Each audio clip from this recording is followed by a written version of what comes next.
Free Skaro!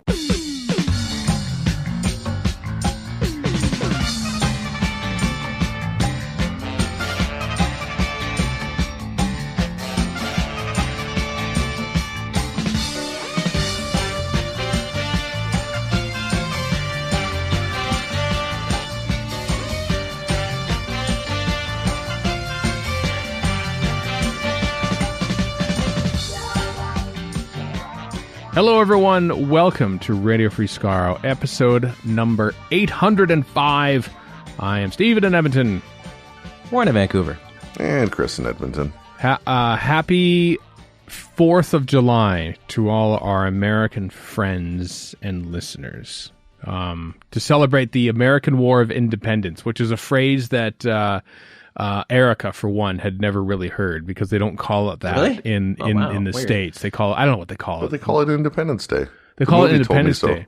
But in the war games, Doctor Who's the war games, they say when they're this is the American War of Independence Zone, and they go, what are they talking about? Yeah, that's what they call because it. it's British, and they're like, well, those impertinent peasants. It's from the British angle, exactly. Yeah, because they call it the American Revolution in the States, don't they? Or it is. It's called the American Revolution, but in Britain, it's called the American War of Independence. That's what. And it's in Canada, it's that trouble downstairs.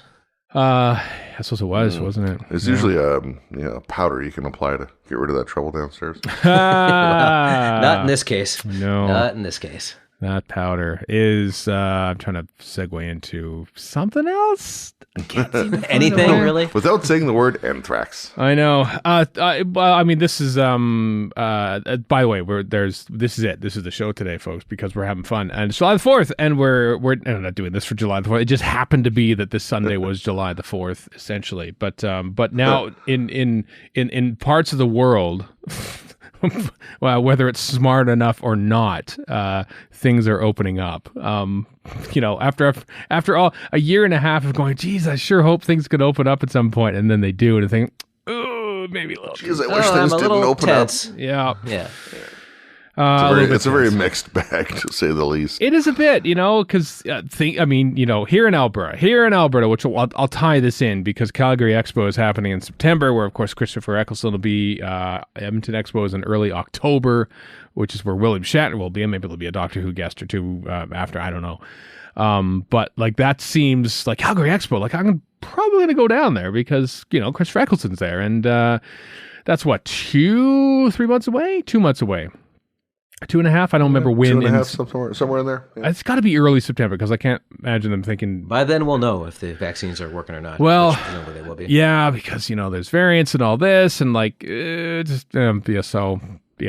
so we're all double vaxxed here. For Chris and I, like the 2 weeks after our second dose has actually kicked in, so we are. Mine is next week. Yeah, yes. We are indomitable. Literally nothing can harm us.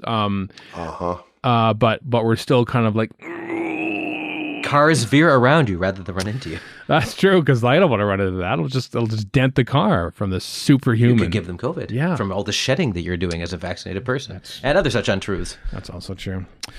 But it's okay to be wary, folks. Is what I mean to say. It's a weird thing. Have to you get booked back a haircut into. yet, Stephen? No, I haven't.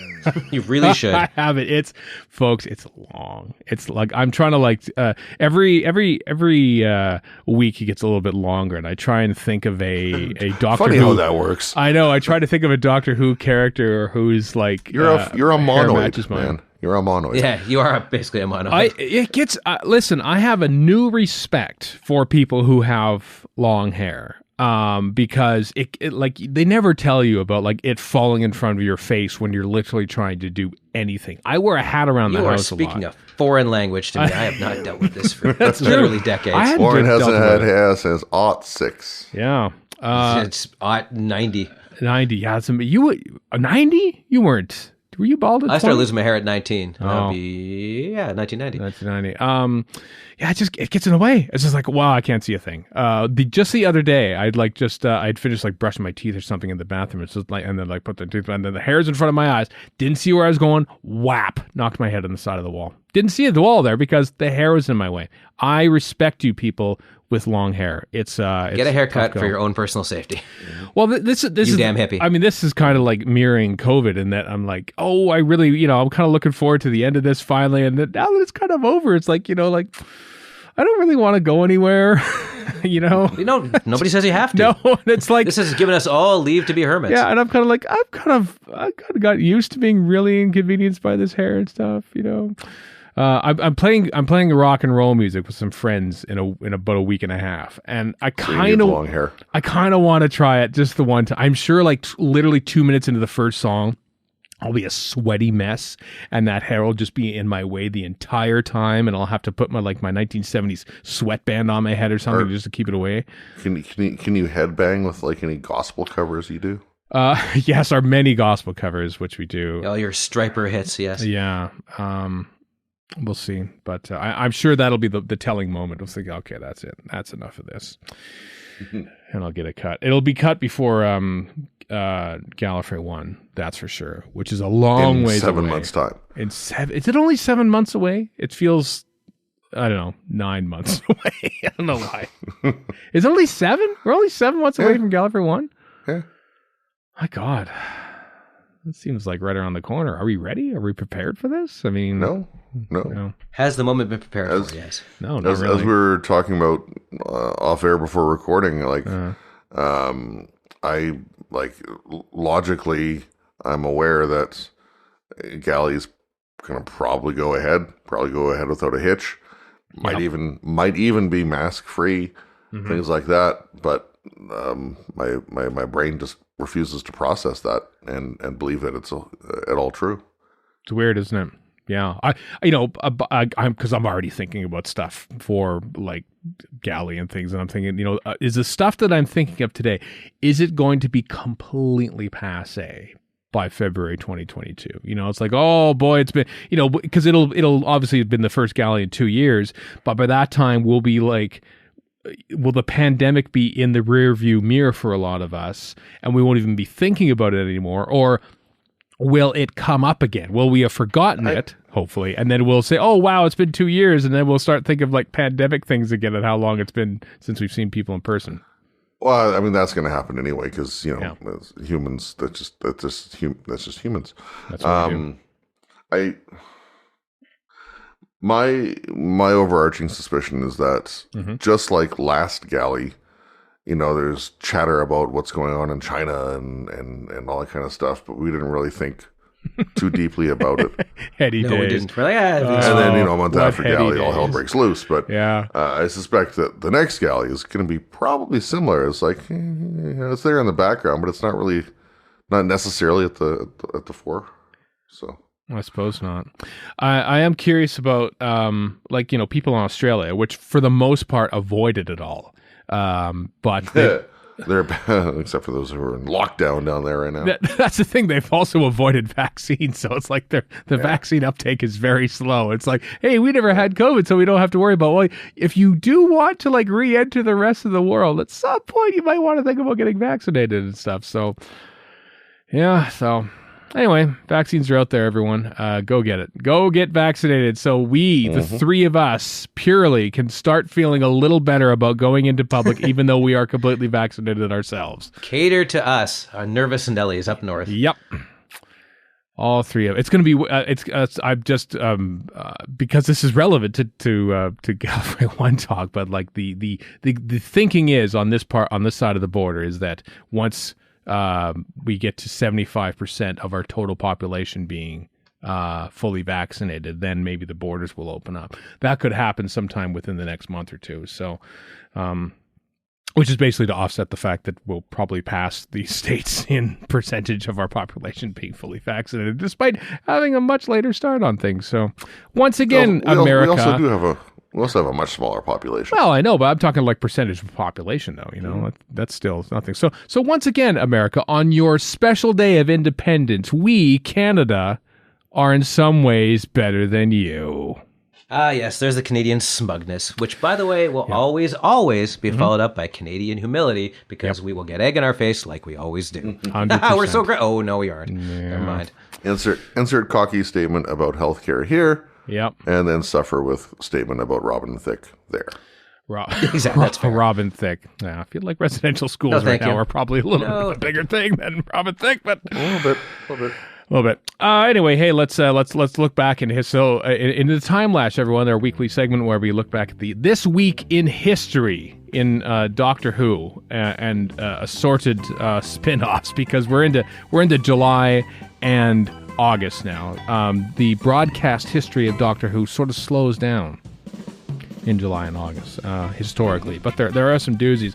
I do want to point out that today, July the 4th, has never featured an episode broadcast. In fact, out of respect for America. Out of respect for out of respect for sports, because today in 1964 featured the first time that the broadcast schedule was actually interrupted by sports. The Censor Rights episode 3 was supposed to air July 4th, 1964, but the sports program that aired before it went long, and so they bumped it to the next week. And can you imagine, like, Twitter was insane that day, I bet. Just like, we demand to see episode 3 of the Censor Rights.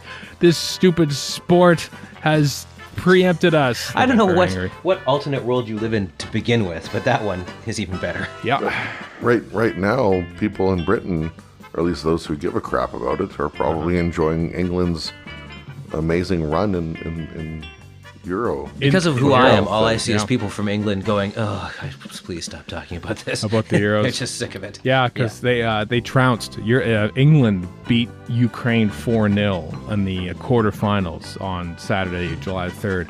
And so everyone's like, oh boy, this could be it. We're going to win. We're going to win the Euro. But they're going to play Denmark, and they might just get trounced. And then they have to play the winner of Italy-Spain, and that's going to be pretty tough too. So I'm just saying, don't get too cocky, England. Once again. Bring it home.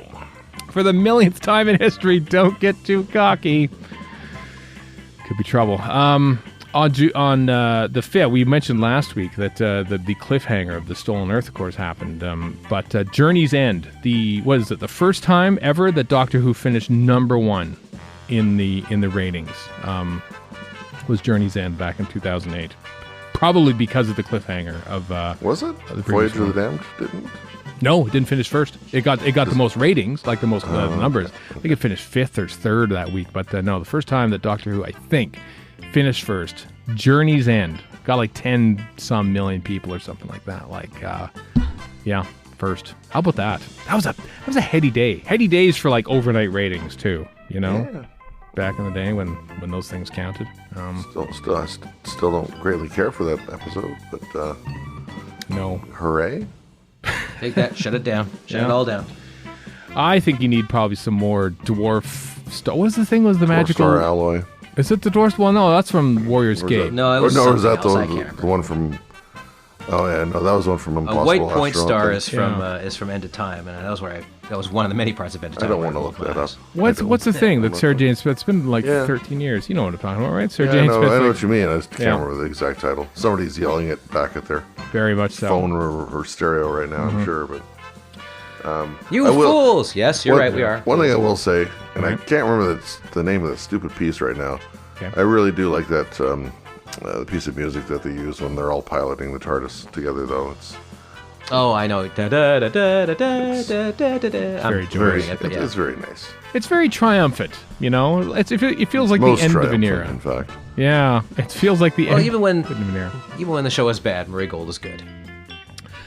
I suppose, but it was underscoring probably my least favorite scene, and that will just drag Earth back through the universe. Yeah, I'm not a fan of that either. Like that's kind of stupid. And apparently that, like, all that does to Earth is like basically a 3.2 earthquake on the Richter scale. Like that's all. All right. Song of Freedom. Song of Freedom. That's the one. Yeah, because it's the Ood song, isn't it? I believe, to begin with. I think they repurposed it as the Ood song because basically the specials are just repurposing all the ideas. Because I never watched Rings of Akaten, the music that's really well done at the end of Time of the Doctor when Matt Smith passes on and becomes Capaldi. Uh-huh. I just associate with that. But it was used in Rings of Akaten. I'm like, another crime that this episode has perpetrated? Stealing, by which I mean using first, this music? How dare you? I know! There's only one space for this music, and it's in the episode that we prefer. Damn it! I've emotionally invested in this episode, not you, Rings of Akaton. I thought you liked it more than I did, Rings of Akaton, Warren. I know I really didn't like it. Well, that's not difficult. I don't like it, but I can still like it more than you because I loathe it, and I just really dislike it. Much like the end of a limbo contest, it's a very low bar. Exactly. Yeah, couldn't do limbo right now. We're in our 40s, folks. Our limbo days, if they ever existed, are long since passed. Although, this is very, very, very tangentially related, but one of my few points of joy at the beginning of the pandemic was watching all the resort ads that they couldn't not run because they'd paid for them. Just going, what are we going to do with these? It's a shatteringly large discount. Please come to this. No. I'll admit to a certain level of schadenfreude. When cruise lines, like very recently started to open back, or tried to start to open back up, and then you see news reports about cruise ship hasn't even left the dock, and there's 20 cases of COVID just from the staff. Of course there is. What a surprise. Yeah. 80 days. Back in 2006, 15 years ago now, Rose Tyler left Doctor Who. 15 years! Oh, wow. No. Rose Tyler lied to us. That's what that's true. When Twitter this probably is the did day I explode. died, she said. You did not die. Officially. Hey, I got suckered. Yeah. She died according to some records, and Captain Jack was all worried and had to explain it to him in Utopia. But, that was a moment, though, folks. I mean, we're dumbing it down a little bit. Like the end of Doomsday, even for me, especially for me at the time, that was like, I remember when we did a commentary, Warren, on episode 8A and 8B of Radio Free Skaro. We did a commentary for this, and I remember like, I better distract myself during the beat scene. I was audibly choked up. As I was like, yeah. It still kind of gets you in the gut, to be honest with you. It does, yeah. Which, of course, ironically, they completely ruined a Journey's End. They go back there. Of course they do. That's another reason I hate Journey's End. The other thing about Journey's End that bugs me is that I really enjoyed Stolen Earth just for all the shenanigans and running around and just the pace and push of it. Stolen Earth Journey's End, you're like, okay. Yeah, Stolen Earth is whimsy and nonsense. Yeah. Journey's End is trash. No, because you got to put the toys back in the box. That's Journey's End. Davros is there. That's the one thing that I enjoy about his Davros. Yeah, second best Davros, I dare say. And German-speaking Daleks. Exterminating. Wasn't that from? No, that was in. No, that was Last of the Time Lords. Last of the Time Lords. Yeah. Oh, was it? Oh, yeah, you're right. Okay. I know. The finales jumble together, Warren. It's not your fault. They do. But as far as Doomsday goes, and also speaking of awesome, super powerful pieces of music. I know. Doomsday theme. Oh my God. Oh yeah, that's great. Yeah. So amazing. Like when I remember that because like we all knew that Rose was leaving. We didn't know how it was going to happen. Then you sort of think, okay, they're probably going to be separated by the universes. And you expected this big swell of orchestral music and stuff. And then it's just this bass line coming out of nowhere. And that just made it, oh my God. Yeah, it was. And then the one lone choral voice, or a lone choral voice. Yeah, Melody Pappenheim. The one woman's voice kicks in, and it's just haunting. Like actually repurposing that as, because obviously we heard it in the very first episode, Rose, and then repurposing that for that, and then you fast forward. And you fast forward all the way to Murray Gold's last episode, which was of course the Twice Upon a Time, and then she's there again during when Jodie Whittaker becomes the Doctor, which I thought was immensely appropriate. We actually hadn't heard that since at some point in, I don't know, I think there was like maybe a hat tip here or there, but we hadn't really heard it since the Tennant era. Well, it's been that sort of melody has been worked into other stuff, but not the actual singing yet. Yeah. But I remember listening to singing in Rose and going, oh, wait a minute, what's going on here? This is something's happening. Yeah. Something of significant note, other than the fact that Doctor Who is back, is happening here. Yeah. God, what a moment. What a moment. That second season, because that was like, let's face it, it was the last best finale of the RTD era. I mean, I wasn't that enamored with Last of the Time Lords. We've already spoken about our hit or miss nature of Journey's End, and the end of time is speaks for itself. It's what it is. Yeah. That was it. That was pretty much it. That's what Doctor Who died right there, basically. It wasn't the story of Rose Tyler died. All right. Yeah. Wow. I'm glad you're not succumbing to hyperbole in any way. No, I know. Speaking of people who died, though, made mention of separately. This is the week that Children of Earth Children of Earth ran its course on BBC One. Yes, unbelievable. It got 6 or 7 million, I think. So for those who don't remember, Torchwood Children of Earth aired July 6th to 10th. One episode a day, Monday through Friday, in 2009. And, binge viewing before binge viewing. It was. They were doing a couple other shows on the BBC. It was kind of the thing at that time where we're going to air an episode a night. I can't remember which other show they did it for, but it did quite well. So they thought, let's do it. Don't scare the hair. But that they did it for Torchwood. I can't remember.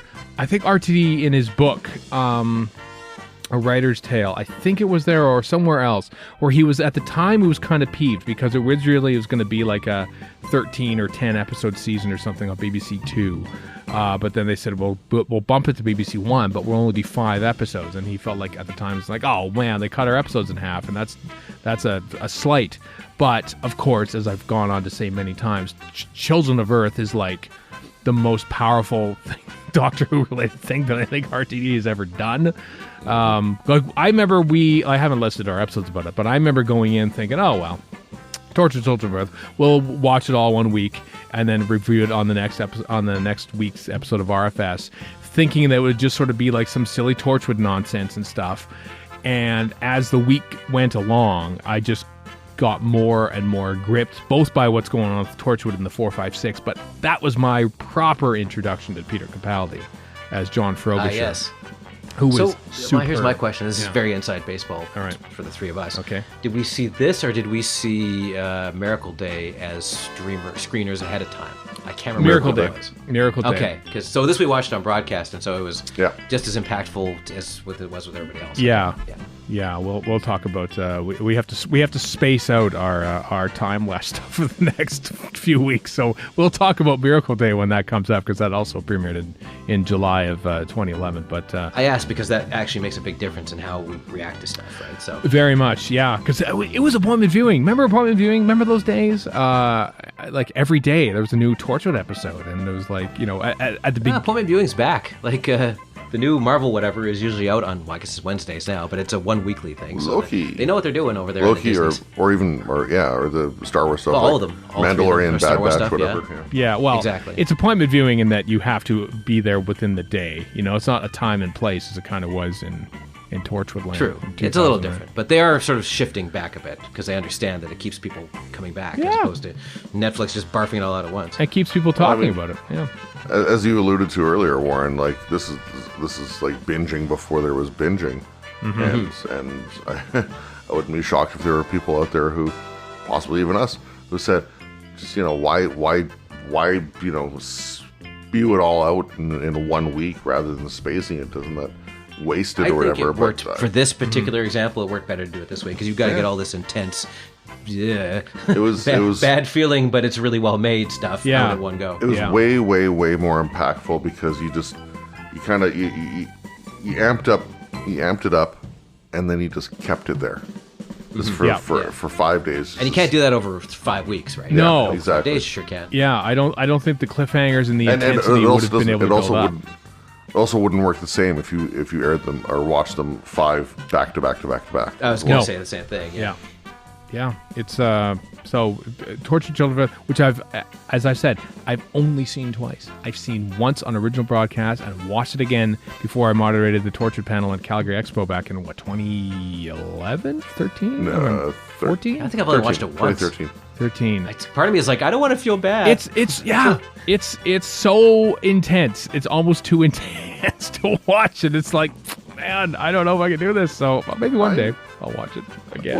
I'm not gonna say with some frequency, but now and again I'll get the urge. Yeah. To watch it again, and I never follow through because it's like part of me doesn't want to ruin the. Yeah, that too. The memory of and the feeling of it. It's something. On that note, I have always sort of said that 2001: A Space Odyssey is my favorite movie of all time because I watched it a few times and I was like my late teens, early 20s, back when I was sort of like how you are when you're in that age. You're sort of like, I am looking for the greatest movie of all time and it's going to be my favorite, that sort of thing. And then I hadn't watched it for a few years because I wanted to sort of coast on, like, I really hope that that's still my favorite movie, because I told a lot of people that it was. And then pre-pandemic, like 2020 or 2019, it showed up in the theater again, which I had never seen it in the theater. So, this is going to be awesome. So Erica and I went to it, and I was happy to report that it's still my favorite movie. It was amazing in the theater. I just absolutely loved it. Despite all the lulls and the... There's no lulls. Not for me. I'm a Kubrick fan, though, so like I love Barry Lyndon. I saw it in the theater, too, and it's the ape thing, which as a kid I found intensely boring. But the older I get, the more I'm like, this is really cool because it sets everything up in such a crazy-ass way. It does. Plus, if you're a technical person, those are all, like, that's all shot in a studio. It does not look like it's shot in a studio. No, it's like front projection. No. It's stunning to watch how but I was just pleased, like, the spacing, which is in the cinema, I was like, oh my God. And then the ending, I was like, that was pretty insane to see like on the screen. Still my favorite. Course, people in the 60s are like, yeah, whatever, big deal. But yeah, like it's and it still holds up. It still mostly holds up. It really it's insane. Does. So if I think about 2001, I think, you know what, maybe Children of Earth needs another watch, and especially Peter Capaldi's so good. When I was completely bought in on the notion of Peter Capaldi being Doctor Who, being announced as the Doctor in August of 2013, it's because of Children of Earth, because I knew he was so good in that. And the thick of it. You loved him in that. I never saw it. I hadn't seen the thick of it at that point. I'd only seen Fires of Pompeii, which but it was because of Children of Earth that I really wanted him to be Doctor Who. And so I actually haven't watched Children of Earth since Peter Capaldi was announced as Doctor Who. So now I want to go back and watch it because I've seen him at least 8 years. Okay. Yeah, I've seen him in Doctor Who, obviously, and then I've seen him in the thick of it many times over. So I think I would like to watch Children of Earth again, expressly for Peter Capaldi's bits, because he was so good in that. By the way, speaking of 2001 tangentially, I finally watched Silent Running, which Douglas Trumbull, the guy who did all the effects for 2001, directed, because he did all the effects for 2001. And it is definitely a movie from 1972. It's not a bad movie, but it's like a movie about a guy who is stuck with a bunch of trees in space and a few robots, and it's just Bruce Dern with these robots. And I'm like, they would never make this now. This would be a long, drawn-out television series. Oh, yeah. Where he would eventually run into more human beings. Like they just would not make it the way they made. Also, there's a couple folk songs, which I guess makes sense in the context of it. But I was like, this is definitely a movie from when I was 1 year old. Didn't Trumbull go on to make Star Lost or be involved in that right after that? Yes, he did. Yes, he did. And actually, if you look at the ships in Silent Running, they very much resemble the Star Lost ship. I got to see this movie now. Anyway, also airing these two stories we'll probably talk about for the next couple weeks. The War Machines episode 3 on July the 9th. That happened. And the Time Meddler episode 2, the Meddling Monk, aired on July the 10th. And I have a very important and pertinent War Machines question. Is episode 3 the episode where they go to war with cardboard boxes? I think it might be. Is it 4? They knock over some boxes in other episodes, though, don't they? When they're trying to look for that. That's the thing that sticks with me most is the cardboard box hostility. They got to look for the hobo or something in the warehouse in one of the episodes. But and also July the 7th, 1919, John Pertwee was born. Doctor Who number 3, conceived on Armistice Day, for what it's worth, if you're keeping track at home. November 11th, 1918. Obviously, his parents are very happy that the war was over. So he's born. So, there's only an 8-month gap, though. Was he born premature? So you could argue that John Pertwee is a product of World War I, and so that is the one good thing that came out of World War I. John Pertwee. John Pertwee. I might be quoting... What do you mean, World War I? I know, that's tragic. I think I might be quoting David J. Howe's The 70s book on that one, I think. I read it a long time ago. But yeah, it's only an 8-month gap, so maybe he was born a month premature. I don't know. Could be. Listen, a friend in high school was born 3 months premature, so it's not entirely unheard of. Especially in 1919. I mean, God, they were still... Polio was the fact that he's alive is amazing in 1919. Right, exactly. Jeez. Rolling the dice here. Yep. So anyway, that is what happened, folks, this week in Doctor Who history, in the Timelash. So, Next up in the news, so you may have heard that once again there are a billion rumors about Jodie Whittaker leaving Doctor Who. It's like the weather, man. It is and like not just with her, with any doctor. It just comes back and forth with whoever's a doctor a year in, year out. It's, who's the new doctor going to be? I don't know. Nobody panicky internet. It's not Doctor Who unless you have rumors about the next Doctor within days of somebody being announced as the Doctor. And people being very angry about it on either side of the equation. Yeah. So in the past week, there was wild speculation and then subsequent complete deflation of said speculation about Ollie Alexander, who is starred in Russell T Davies' It's a Sin. I think Russell T Davies was sort of saying at one point, "Oh, Ollie Alexander will be a good Doctor Who," and then everyone picked up on it. And no, it's not. It's not happening because Alexander's own agency came out to say, no, this is not happening. But the way they did it is amusing because they put out a press release littered with various Doctor Who references. To say this, even though Ollie is often contacted by Cybermen, I'm afraid I have to exterminate this speculation. Misspelled speculation, said a spokesperson for Alexander. As nice as it is to see interest in the story regenerate, it just isn't true. As ood as it might sound, Ollie is focusing on his music for the time being. There you go. I like that this guy seems to be a fan. I think so. I think they're fans of the agency, or they certainly know about Doctor Who. I mean, they didn't mention any monoids or anything like that, but apart from that. Like your docking points because they didn't go super. Yeah, your references. Where's Mandrell's reference? Forget it. I don't believe it. Clearly, this is the next Doctor Who. I've been listening to a little more Years and Years of late. His quote unquote band. It's him. Really? Wait a minute. So wait, his band. He's got some enjoyable stuff. His band. So he has a band called Years and Years, which is also an RTD. Oh God! Please don't add fuel to this. I don't know which came first. But yeah, like Nine Inch Nails is Trent Reznor. Right. Years and Years is now anyway Ollie Alexander. Oh, just like Boston is like one guy in his basement with a bunch of session musicians. It's like Kim Mitchell is a bunch Kim of great Mitchell. album covers. Yeah.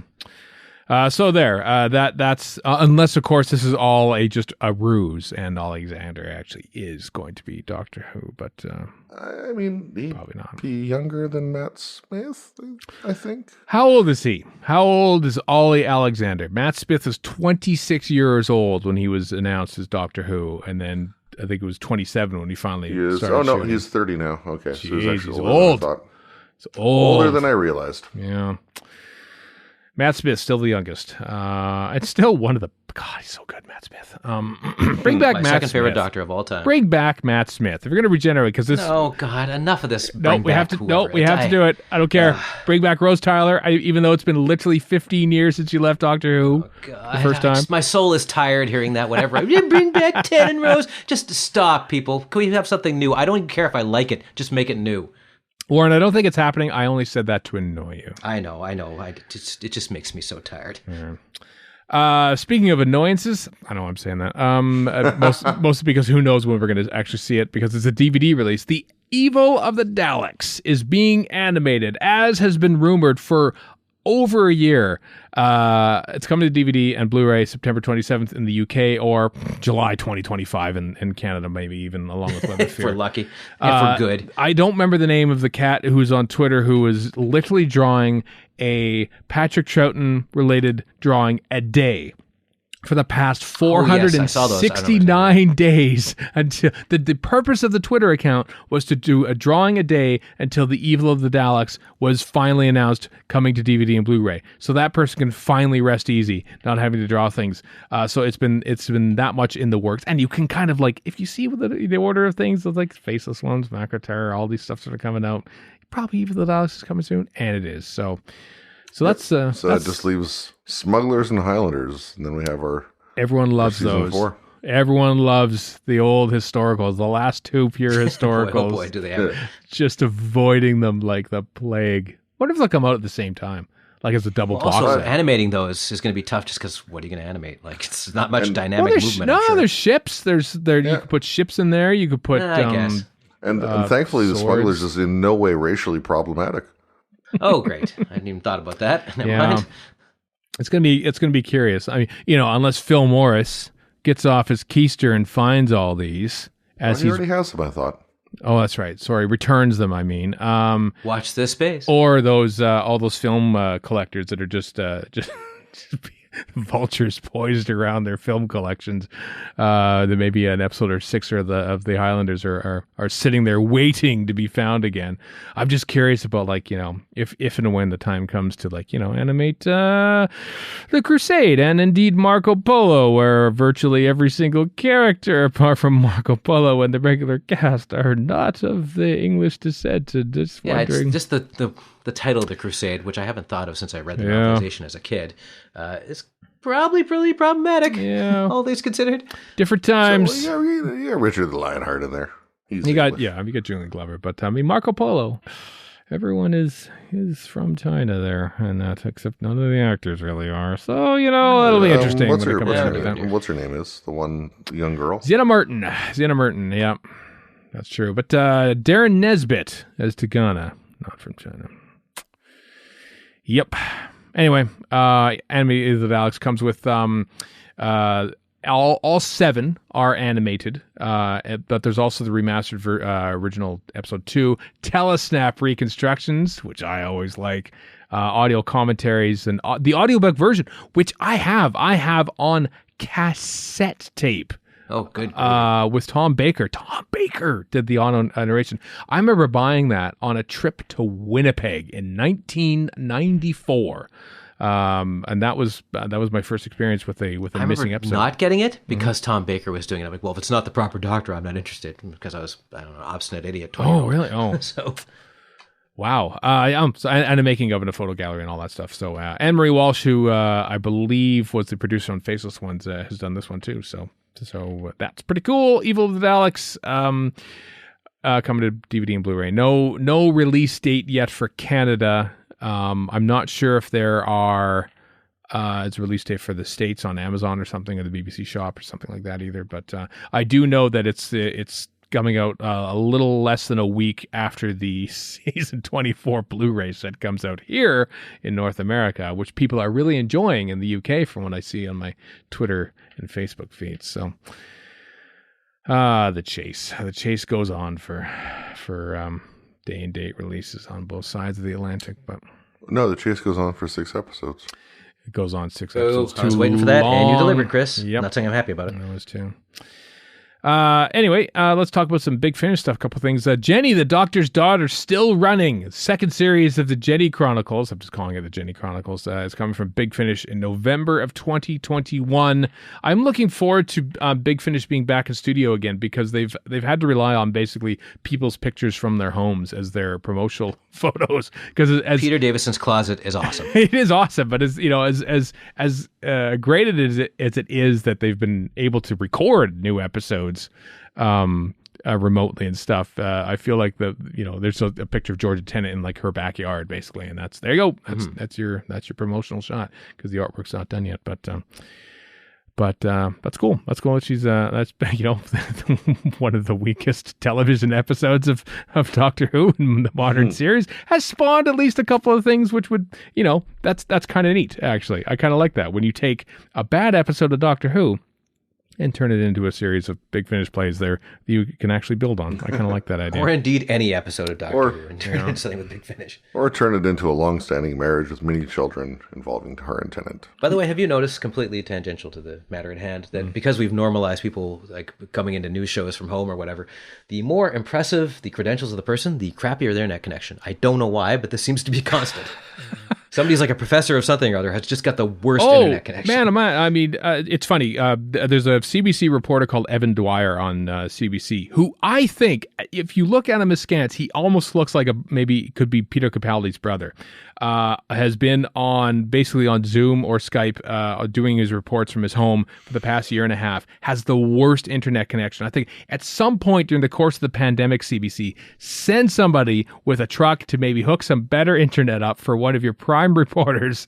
But no, my theory is a lot of people are coming to you from their cottage homes where the internet is crap, and if they can afford a cottage home, then they're of they're of some note in their career or whatever. I But then suppose. the trade-off is crappy internet. Yeah. I should also mention, actually, speaking of George Tennant, who, of course, was in Stage and helped produce Stage with David Tennant, who, of course, was with Michael Sheen. Season 2 of Good Omens is about to shoot in Scotland, of all places. They have put a big call out for like people to work who are in the TV industry and stuff to work in Scotland. They somehow have called, even though they've made the entire book Good Omens in series 1. But this is based on notes apparently between Gaiman and Pratchett that they just kind of had lying around, and so that's the thrust of it, at least according to authoritative people. Yep. But I know people are like, well, they better be canonically gay in this. I'm like, well, why can't we just watch a story with these two nice fellows? Like, stop, internet. Quit pushing things together. Just let it happen or not. Yeah. I mean, I kind of bounced off that. I'm not that sort of fantastical sci-fi isn't quite my cup of tea, but a lot of people dug it, and a lot of people. It was good. I liked it. A lot of people. It looks great. A lot of people cosplay as Tennant and Michael Sheen. From that. Also, and I'd just like to point out, I have nothing against these two characters hooking up. I just wish the people would just stop yelling so much about it. You just wish that about everything. People would stop yelling about yeah, anything. That's pretty true. I would wish everyone to stop yelling, i.e. Twitter. But Douglas McKinnon, of course, who directed Doctor Who, is directing season 2 as well. And I'm told that there were a bunch of Doctor Who references in the first season and stuff, too. So perhaps... tons and tons. So there might be even more in season 2 of Good Omens, which is just now about to maybe being shot. Like it's in the planning stages. So it's an Amazon Prime show. You have Amazon Prime, so you have access to it. But yeah, access to a lot of things, Chris. I don't know if you noticed. I often forget I have Amazon Prime. I don't. They often have older movies, and then they take the movies away. I went through my list the other day, and I think, I made a list of like old 70s films because that's my movie period, right? Like the Taking of Pelham 1, 2, 3 I put on there, and a few other movies. Oh, damn it! Because I intended to watch 3 Days of the Condor, and it's probably gone. It's gone. It's gone. I watched 3 Days of the Condor, thankfully, but it's gone. It's gone. They add them, and then they take them away. But the Good Omens, that's there forever, and I could watch it. Well, that's because they paid for it. So they paid for it; it's theirs. So, yes, I know, Chris. I have a lot of streaming services and a lot of things that I just don't watch. So, there's only so many hours in a day, but right? I think you would really enjoy it. Good Omens. Mm-hmm. Yeah, I watched the first episode. Have a bit of a feel to it. I watched the first episode, and it was like, it's kind of So I figured it is good. I got to be with Chris on this one. It is a lot of fun. Yeah. Well, and they do make a delightful couple. I'm sure they do. I don't know. I didn't. Like I said, the magical sort of feels like Harry Potter to me. But oh God, no, it's not irritating. It's not irritating. And as far as I know, Neil Gaiman's not a TERF. So that's true. Anyway, Jenny's second series still running November 2021 for Big Finish. Also, the next up in the in Conversation series. I've done a few of these. I've done with Tom Baker, Colin Baker, Gene Marsh, I want to say. Carolyn Seymour, maybe. Actually, that's the one I'm thinking of. They do another one with Sir Derek Jacobi. Struggling actor Derek Jacobi has done a big In Conversation with Big Finish. What a career this gentleman has had. Of course, I, Claudius, and everything else. And of course, The War Master, which he's doing for Big Finish right now. So that is also coming out in November of 2021. Sits down with Scott Hancock to talk about his entire career, stage, screen, and audio. It is vast. Derek Jacobi, Carolyn Seymour, Jacqueline Pierce, Alexander Vlahos, Colin Baker, Tom Baker. There we are. And then Christopher Benjamin and Trevor Baxter. Oh, Miss Trevor Baxter. So that's coming out also from Big Finish in 2020. I'll just mention, speaking of streaming stuff, BritBox. This episode brought to you by BritBox, not at all. I got the email the other day about what's coming in July. I was very, very pleased to see Bergerac. I've never seen Bergerac. I've seen literally every single Doctor Who production note somehow reference Bergerac, but I've never seen it. So is this old, like 1980s, 70s type 80s, stuff? Or what is 1985, stars John Nettles, Louise Jameson went on there for a while. What's it about? What's he's the a deal cop on the island of Jersey, I think is what it is. It's a cop show. Yeah, I'll check it out. What the hell? Yeah. 80s cop nonsense. I'll watch that. I don't know anything about it. All I know is I watched John Nettles and quite enjoy him in Midsummer Murders, and I just want to assume that Bergerac is essentially his previous career, and it's the same character. Produced. I got burned by the Sweeney. I'm like, the Sweeney is finally on. Oh, it's really boring. Oh, damn it. first 2 seasons produced by Robert Banks Stewart. Yes. Last 4 seasons produced by George Galaccio. How about that? Doctor Who connections there. I don't know if it's on film. I think it might be on film. I don't know if they shot it in Jersey. Don't tell me. I want to learn. That's the deal breaker. I want to explore this. If it's multicam videotape, I am 100% there for it. If it's only film, well, we'll see. But so that email happened. I was like completely blown away with the fact that they have Bergerac. And then to the right of that, in the email, at long last, Ashes to Ashes, coming to BritBox and on July 20th. I have, as I've said, I've never seen that show. No, I've seen the first episode. I've never seen that because it's never been available like on any streaming service anywhere. Life on Mars is everywhere. You can't start a streaming service without getting Life on Mars as part of your collection. But Ashes to Ashes always MIA. So I'm quite pleased. Are you going to watch it? I think I'd like to. I think I would like to see. I haven't seen Ashes to Ashes. Life on Mars since like 2006. Like it's basically since the original broadcast. But that's everywhere, unless, of course, it's not. I think it's on BritBox as well. I mean, depending on how fresh in your mind it is, you don't necessarily need to sit and watch Life on Mars before. I know, but I kind of want to get the feel of it again, you know? And it's the same characters for the most part. Stephen will never not marathon something for homework. He can't help himself. If it's British. Well, there's nothing wrong with it. Like, I was going to say, don't watch the American one, because it's God, no. I Why would I do that? No. Is when last time I watched. So I watched Ashes to Ashes when it went out in the late 2000s, early 2010s. I didn't enjoy it as much as I did the second time through, but the second time through, we had watched Life on Mars and then went straight into Ashes to Ashes. And overall, at this point, my opinion is Ashes to Ashes is a better series than Life on Mars, better ending. And Life on Mars has a tremendous ending, so this is that high praise indeed. Yeah, it's a high bar set by Life on Mars, but I'm not going to say anything about it. I'm not going to spoil anything, but I highly suggest you watch it, Stephen. Plus 1980s kitsch, which is always fun. Drives a Quattro. That's all I know. Gene Hunt drives a Quattro. That's the only thing I know about the show. So I'm looking forward to it. I'm looking forward to finally. There are many jokes about don't touch the Audi or things like that. Yeah. Oh, fun! I've always had a soft spot for the Audi Quattro, so I'm already looking forward to it just based on 1980s cars alone. If a Ford Probe doesn't show up, I'm out. I'm done. Well, I think you'll find more that the Probe and a Honda Elite scooter. 90s, I think. Driven. Yeah. No, it wasn't. Yeah, Probe 1990. I think it was 1990. 3 to 95. Yeah. And last in the news, excuse me, the Peter Capaldi, according to The Sun, is about to release his debut music album. Yes, he's been apparently working on this throughout the pandemic, and I do like that The Sun, the source on this. Alas. The headline says, Doctor Who star Peter Capaldi plans to release debut album written in lockdown. So move aside, Louis Capaldi, his distant relation, because there's only room for one. It's got to be competitive, you see. Music is always competitive. But I heard, when did I hear it now? Was it during the lockdown or was it just before? He did a song for some charity album or something. Not entirely. He was in a video for his brother's. I'm mixing things up. You are, yeah. He did a song that he'd written and sung, and I remember listening. I think it's what's her name, Joe, the radio host that I can't remember, Joe Watley. Joe Wiley. Joe Wiley, that's the one. He was on her show and they premiered the song and stuff. I thought, that's cool because, of course, Peter Capaldi was in the punk band with Craig Ferguson back in the 70s. He's obviously plays guitars. You see him in Doctor Who. So, like, this seems like a natural for him to do this. So, yeah, he's got an album coming out at some point. This is a Sun report, you understand. This isn't official or anything like that. But yeah, spent lockdown working on an album. What a guy. What a fellow doing this sort of thing. So I'm intrigued to see what kind of music he puts out. If it's original stuff, is it blistering punk? That'd be great. Yeah. Apparently he's currently in the West End show Constellations opposite Zoe Wanamaker. Of course, was in Doctor Who as well.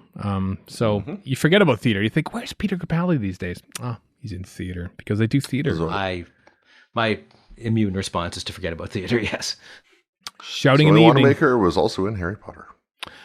Everyone almost was in Harry the entirety Potter. of England was in Peter Harry Potter. Capaldi wasn't in Harry Potter. No, but Well, it just shows good taste. he is in Suicide Squad, and that's like... Yes, he is. Is that going to be enough to like get me into the theater? Like, you know, we kind Of course it is. kind of miss theaters. That's the thing. I miss theaters. I miss the experience. Erica especially misses going to the theaters. And maybe once we're feeling better about going to the theater, we might go see a movie in the theater. And alas, just as it was before the pandemic, they're all comic book movies. But it's Peter Capaldi, probably in like 6 total minutes of Tenuous screen connection time. to Doctor Who is exactly what will get you back in the theater. Probably, because it's Peter Capaldi. And then you'll leave right after Capaldi's done. Yeah, well, I mean, this is the thing with comic book movies. That they take the UK's best actors and then make them not what they're best at. They take, you know, like... Karen Gillan, like, oh, that Scottish accent and that hair and stuff. Well, guess what? You're now American and you're a cyborg and you're bald. Okay, that's fine. You know? But because of those movies, she's got a huge movie career. Massive and TV career. et cetera, et cetera. Yep. So good on her for doing it. Hollywood has ruined Ewan McGregor. They think, oh, that accent and everything he's in, he's American. What are you doing? Why are you ruining it? The best thing Hey, we're getting a new Obi-Wan series. I'm not complaining about that. I'm mildly intrigued by that. Yeah, because it's Ewan McGregor. It's Ewan McGregor in it. Anyway. So I hope Peter Capaldi is Scottish. His actual accent and all his motorcycle ones he does with Charlie Borman. It's a reality show. I'm not expecting him to not be himself in those, you know. All I gotta say is 2 words. Hello there. Right. I hope the Capaldi is you know, isn't having to put on some silly American accent or something for Suicide Squad, because they already took his hair away from us. All right, like don't rob us of everything else about him. Well, he's a great actor. I'm sure he can do an American accent if called upon. Probably can, yeah. And hair grows back, Stephen. It has for Peter No, Capaldi. it doesn't. You shut up. What do you do? Yeah, that's true. Listen, as someone who hasn't had his hair cut in over 16 months, yes, hair does grow back. Please tell me you don't have a bad ponytail. That'd be just... No, I don't know how to tie a knot. So good. that's why it's just hanging around. No top knot either. So no top knot. Oh God, no, thank you. Just hangs around. When I put a hat on, I look like I'm a middle reliever for the 1979 Philadelphia Phillies, and that's kind of a bonus to be honest. Then you should probably keep this hair. Kind of like that. With a hat on all the time. Yeah. You are a goose gossage. Yeah, a little bit.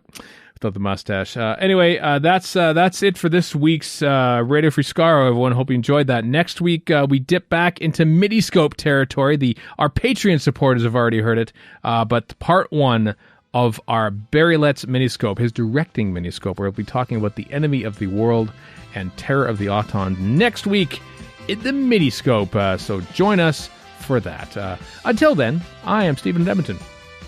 We're in Vancouver. And Chris in Edmonton. So long for now.